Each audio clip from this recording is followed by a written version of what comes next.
Herannya Susno 2G, dua polisi pelindas ojol Afan mengaku jalankan perintah. Atas perintah siapa? Ex-Kabareskrim Komjen Pol, Purnawirawan, Susno 2G mempertanyakan pengakuan dari dua anggota polisi yang terlibat dalam kematian Afan Kurniawan saat demonstrasi Agustus 2025 kemarin ini. Kita dengar tadi keluhannya, saya hanya melaksanakan perintah. Nah, sekarang mudah-mudahan dari tim pemeriksa kode etik perintah siapa kendaraan itu bergerak, kata Susno dikutip dari YouTube Metro TV. Apakah memerintahkan kendaraan itu bergerak sudah memperhatikan kondisi lapangan? Dan bergeraknya itu untuk apa? Sambung Susno.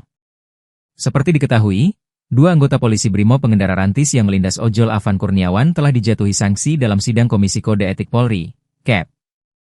Mereka adalah Bribka Rohmat sebagai driver rantis dan Kompol Cosmas yang duduk di samping driver rantis.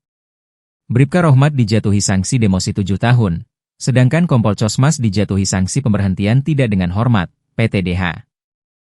Saat menyampaikan tanggapan usai dijatuhi sanksi saat sidang kode etik, kedua polisi ini sama-sama menahan pedih dan mengungkit menjalankan perintah atasan. Menurut Susno 2G, tugas rantis itu bukan untuk membubarkan pengunjuk rasa, melainkan untuk mengamankan pengunjuk rasa agar pengunjuk rasa tidak diganggu, tidak disusupi oleh kelompok-kelompok perusuh, supaya unjuk rasa sebagai hak konstitusional warga negara dalam suatu negara demokrasi bisa terlaksana dengan baik. Makanya, kata dia, dalam pengamanan unjuk rasa bukan tiba-tiba rantis itu ada di DPR, sebab jauh-jauh hari sebelumnya sudah terdiksi akan ada unjuk rasa, tentunya ada pembentukan organisasi pengamanan. Nah, sekarang saya tidak tahu Polda Metro Jaya atau Mabes Polri membentuk suatu organisasi apa tidak, tapi saya yakin pasti dibentuk organisasinya, katanya. Nah, si pemeriksa kode etik apakah sudah memeriksa rencana pengamanan itu? Siapa yang akan atau yang berhak memerintahkan pergerakan rantis itu? Kemudian tugas rantis itu untuk apa? Sambung dia.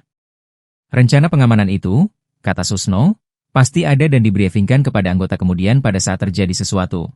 Apa cara bertindaknya? Cara bertindak 1, cara bertindak 2 dan sebagainya itu dijelaskan.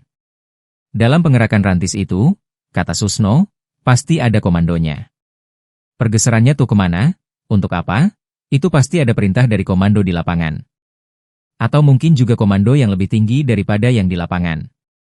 Dan tentunya dalam memerintahkan rantis itu bergerak dengan memperhatikan kondisi lapangan, bukan semaunya si pengemudi, katanya. Nah, sekarang sejauh mana tanggung jawab pengemudi dan sejauh mana tanggung jawab Kompol Cosmas? Kita lihat kita hanya mengikuti di luar ya, tidak begitu dijelaskan oleh Humas Polri. Kompol Cosmas itu jabatannya apa dalam operasi ini? Kemudian di rantis itu dia sebagai apa? Hanya penumpang atau dialah yang memimpin gerakan rantis itu? Ungkapnya.